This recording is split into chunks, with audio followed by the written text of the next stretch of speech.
Hi అండి, అందరికీ నమస్కారం. బ్రహ్మంగారి కాలజ్ఞానంలో భాగంగా ఆయన జననం, బాల్యం గురించి తెలుసుకున్నాం కదా. ఈరోజు ఈ వీడియోలో బ్రహ్మంగారు బోధించిన జ్ఞానబోధనలను తెలుసుకుందాము. అందరూ కూడా వీడియో చివరి వరకు చూడండి. బనగానపల్లె నవాబుకు బ్రహ్మంగారి జ్ఞానబోధ. బ్రహ్మంగారు బనగానపల్లె, యాగంటి, కోవెలకుంట్ల, నంద్యాల, ఆళ్లగడ్డ, మహానంది, అహోబిళం, మైదుకూరు, కడప, ప్రొద్దుటూరు, గండికోట, జమ్మలమడుగు, కర్నూలు, బేతంచెర్ల, గుంతకల్లు, బద్వేల్, కమలాపురం వంటి ప్రాంతాలు బ్రహ్మంగారు తిరిగిన పుణ్యభూములు. బనగానపల్లెలో గరిమిరెడ్డి అచ్చమ్మ ఇంటి ఆవరణలో బ్రహ్మంగారు అతనిచే వ్రాయబడిన 14,000 కాలజ్ఞాన పత్రాలను పాతిపెట్టి దానిపై ఒక చింత చెట్టు నాటి ఉంచాడు. ఆ గ్రామంలో ఏవైనా ప్రమాదాలు, ఆపదలు కలిగే ముందు సూచనగా ఆ చింత చెట్టు పూలు అన్నీ రాలిపడతాయని అక్కడి ప్రజల విశ్వాసం. ఆ చెట్టు పంగలలో ఎర్రటి రక్తంలా ప్రవహిస్తూ ఉంటుంది. అది ఆరినప్పుడు కుంకుమలా ఉంటుంది. వ్యాధులు, ప్రమాదాలు నివారణ కొరకు దాన్ని స్వీకరిస్తుంటారు. ఆ చింత చెట్టుకు నిత్య దీపారాధన చేస్తూ ఉంటారు. ఆ చింత చెట్టు కాయలు లోపల నల్లగా తినడానికి పనికిరానివై ఉంటాయి.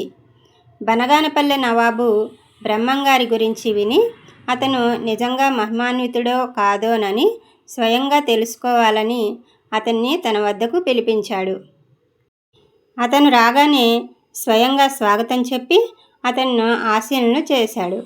స్వామివారికి పలహారాలు తీసుకురమ్మని సేవకుని ఆజ్ఞాపించాడు. ఆయన అతనికి మాంసాహారం తీసుకురమ్మని సేవకునికి ముందుగానే సూచన చేశాడు. నవాబు ఆదేశానుసారం సేవకుడు మాంసాహారం నింపిన పళ్ళెరాన్ని బ్రహ్మంగారి ముందు ఉంచాడు.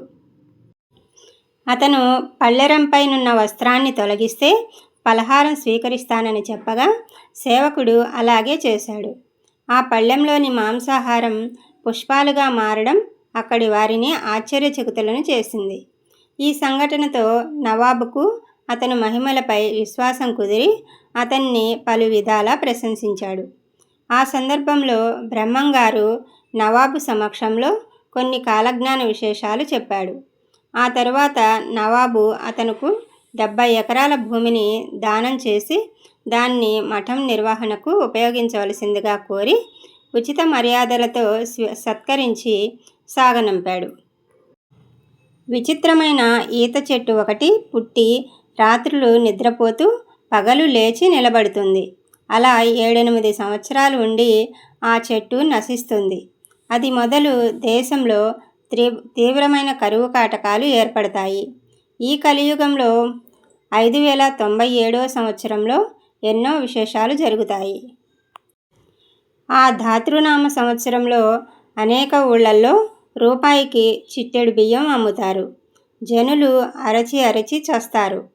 కలియుగం 5000 సంవత్సరాలు గడిచేసరికి గరిమిరెడ్డి అచ్చమ్మ వంశంలో ఎవరూ మిగలరు. ఆ వంశానికి ఆస్తి అయిన గోవులలో ఒక్క గోవు కూడా మిగలదు.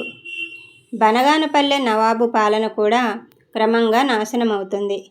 అతనికి వచ్చే ఆదాయం క్షీణిస్తుంది. ఆపై అతనుకు దేశాటన చేయాలని కోరిక కలగడంతో శిష్యులకు నచ్చజెప్పి దేశాటనకు బయలుదేరాడు. ఆ సమయంలో పర్యటిస్తూ కందిమల్లయ్యపల్లె చేరుకున్నాడు. ఆ ఊరు అతన్ని ఆకర్షించడంతో అక్కడ నివాసం ఏర్పరచుకొని మామూలు వడ్రంగిలా కులవృత్తిని చేస్తూ జీవించడం ప్రారంభించాడు. గ్రామంలో అమ్మవారి జాతర కొరకు చందా ఇవ్వమని పెద్దలు అతన్ని కోరగా తాను పేదవాడినని ఏమీ ఇవ్వలేనని బదులిచ్చాడు. వారు అతన్ని చులకన చేసి మాట్లాడగా అతను తాను ఏదైనా ఇస్తానని, కానీ అమ్మవారి గుడి దగ్గర ప్రజల సమక్షంలో మాత్రమే తీసుకోవాలని కోరాడు. వారు అందుకు సమ్మతించి అమ్మవారి గుడి దగ్గరకు అందరూ చేరారు. అందరి ముందు గుడి ముందు నిలబడి గ్రామ మునసబు చుట్ట కాల్చుకోవడానికి అమ్మవారిని ఉద్దేశించి పోలేరి చుట్టకు నిప్పు పట్టుకునిరా అని కోరగానే అదృశ్య రూపంలో అమ్మవారు అతనుకు నిప్పు అంటించగా ఊరివారు దిగ్భ్రాంతి చెంది అతన్ని గౌరవించడం మొదలుపెట్టారు. ఇలా అతని గురించి చుట్టూ ఉండే ప్రదేశాలకు తెలిసి రావడంతో వారు అతని కోసం తరలి రావడం మొదలుపెట్టారు. కొంతకాలం తరువాత బ్రహ్మంగారి కందిమల్లయ్య పాలెం విడిచి తిరిగి దేశాటన సాగించాడు. అలా పెద్ద కొమెర్ల అనే ఊరు చేరుకొని అక్కడ నివసించసాగారు. అతను అక్కడ సామాన్య జీవితం ప్రారంభించారు. ఆ ఊరిలో ఒక భూస్వామి వ్యాధి బారిన పడి మరణించగా అతన్ని శ్మశానానికి తీసుకువెళుతున్న సమయంలో బ్రహ్మంగారు తన ఇంటి ముంగిట నుండి చూసి ఏమైందని అడిగారు. వారు అతడు మరణించాడు, శ్మశానానికి తీసుకువెళుతున్నాం అని బదులు చెప్పారు. కానీ బ్రహ్మంగారు ఇతడు మరణించలేదు కదా, ఎందుకు తీసుకువెళ్ళడం, ఇతనిని దింపుడు కళ్ళెం వద్ద దించండి అని చెప్పి వారి వెంట వెళ్ళాడు. వారు అతనిపై అవిశ్వాసంతోనే దింపుడు కళ్ళెం వద్ద దింపారు. అప్పుడు బ్రహ్మంగారు భూస్వామి శరీరాన్ని తల నుండి పాదం వరకు చేతితో స్పృశించగానే అతను జీవించాడు. అది చూసిన వారంతా అతని పట్ల భక్తి ప్రదర్శించడం మొదలుపెట్టారు. బ్రహ్మంగారు చేసిన మహిమలను విశ్వసించని కొందరు అతన్ని ఎగతాళి చేసే ఉద్దేశంతో సజీవంగా ఉన్న వ్యక్తిని పాడి మీద తీసుకువచ్చి ఇతనికి ప్రాణం పోయండి అని వేడుకున్నారు. బ్రహ్మంగారు ధ్యానంలో నిజం తెలుసుకొని మరణించిన వ్యక్తికి ఎలా ప్రాణం పోయగలను అని బదులిచ్చాడు.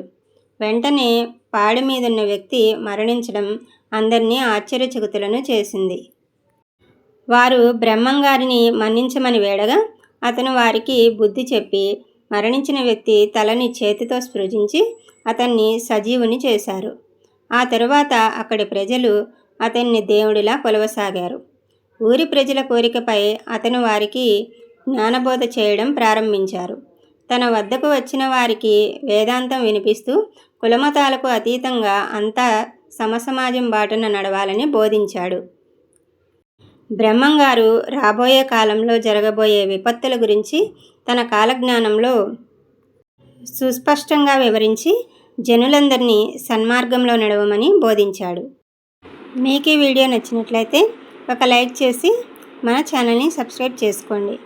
Thank you for watching.